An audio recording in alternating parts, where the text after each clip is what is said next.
Mary Catherine Ham, Brian Wilson, Brian Neiman, today's newsmakers, and you. The Morning Majority, 630. WMAL.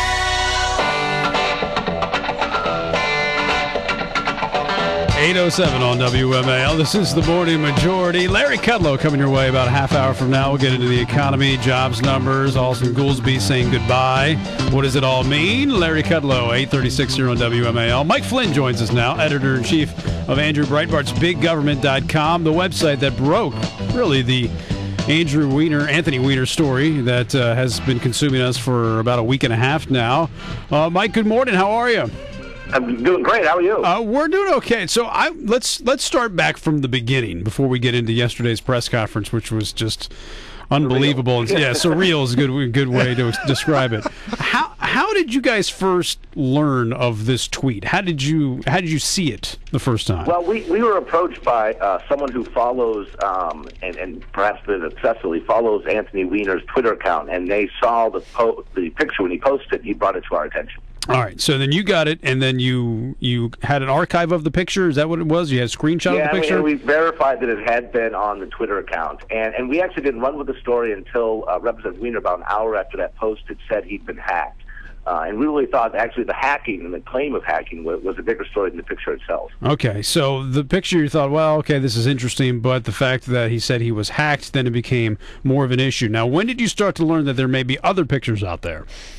Well, almost as soon as we posted this, and especially in the week of his non-denial denial, right.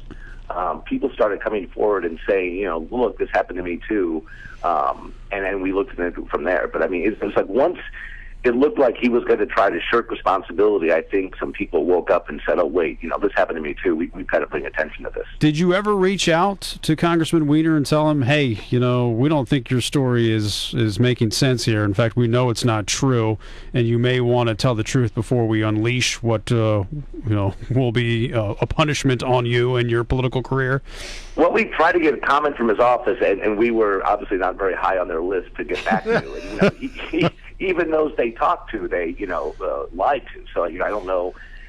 I wish we made contact, but I don't think it would have changed anything. I saw Andrew do the sort of the preempting of the press conference yesterday. That was the surreal part. Amazing. That was bizarre. I mean, he apparently, do I have this correct? He walked into the room because he wanted to see what the heck it was all about, and the reporters peppered him with questions, and finally one said, go to the microphone so we can all get this. Is that the way it went down?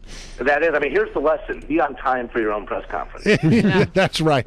Okay, so here's my question. After hearing Andrew Breitbart speak yesterday, one of the things that he said was, we have this other picture. Right. And I don't really want to put it out there. No, we don't. And why not? I don't think, I mean, at this point, I mean, don't you just go ahead and lay it all out there? What's the reason to hold back? I'm not sure you want to see it. Really? But I don't know. Well, hold it just a second. That's important. Why don't you just, as loosely as you can, without getting too specific or overly graphic, give us some sense of what we would see in this picture. Well, I mean, look at the crotch shot you saw on Twitter and that he emailed to this woman, and then just think how you could make that picture worse. Are you saying that this is sans gray underwear? I'm saying it's sans something. Okay. I don't know that, and I don't know putting it out there really moves the story in any interesting way. I mean, Weiner has finally accepted full responsibility. He was kind of forced to. He didn't choose to. He was forced to accept responsibility. It's now on Congress to investigate whether he used government resources, whether any of these women were underage. And that's why, Nancy Pelosi and other Democrats have called for an ethics investigation. Well, and what's your gut feeling on this? Did he accept full responsibility? Because Brian Neiman and I are over here like, well, he's lied for a week and a half. Yeah. What's the story now? And he said specifically that he had not used government resources, and yet there's this young woman who says that she called back and got his office phone. So... Yeah, I mean, I don't think we're getting the full story yet. I mean, he at least admitted that he sent the tweet and the tweet pic, and we go from there. But at this point, I think he's got the default position is that he's still lying about something. Right. Yeah. He's got to show that he's not lying. And the woman is pretty explicit the one I believe at Radar Online, that in her estimation, he was using his congressional office to contact her. And that's what something the House is really going to have to investigate. I heard Andrew yesterday say something to the effect that I did this essentially to save his family or to protect his family, I believe was the term he used. Talking about the picture that you have now that you don't want to release, essentially saying, hey, you need to come forward to set the record straight or else this picture will be released. Is that what Andrew was talking about yesterday? Yeah, I mean, at this point, I mean, the family's undergone a great deal of pain, because of his actions, right, because of the decisions he's made. I'm not sure that it really does anything to get more accountability, more truth, to put that kind of image out there, which, again, it's the Internet. It would live on forever. Right. I understand the decision. And this is just my opinion on it. I think that's the correct one. I don't think it should be released because I think we all know where it's going to go. Don't need to see that. No, we don't. How did you guys feel yesterday at Big Government? Did you feel vindicated? Because Absolutely. A lot of people had been attacking Andrew specifically, but I mean, you're a part of the internet, of the website. I mean, you play a large part of it. Did you feel vindicated? Oh, absolutely. Because and it's interesting. I think the story here that maybe is, once the dust settles, we can talk about in the coming weeks, is how so many members of the media instinctively ran to Weiner's defense and crafted these hilariously elaborate conspiracies for how we somehow hacked into his account or created this image or faked this image.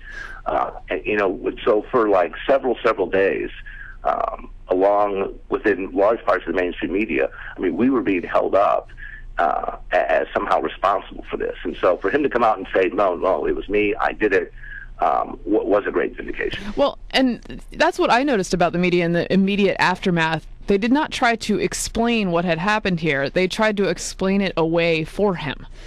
And right. You guys were impugned as part of that. And so it was quite it was delicious to watch Andrew at the mic yesterday. Oh, well, in fact, it goes to like how kind of crazy some of the media is. When Andrew was at the podium, and again, the reporters asked him to go up there because Weiner was late to his own press conference, Neil Cavuto on Fox was speculating that somehow this press conference was fake, that we had staged a fake Weiner press conference to get Andrew in front of the cameras. Right. I got to say, it was chaotic. Nobody really knew what was going on yesterday. Oh, no, and I had no idea he was going to do that. I mean, it was surreal for me, too.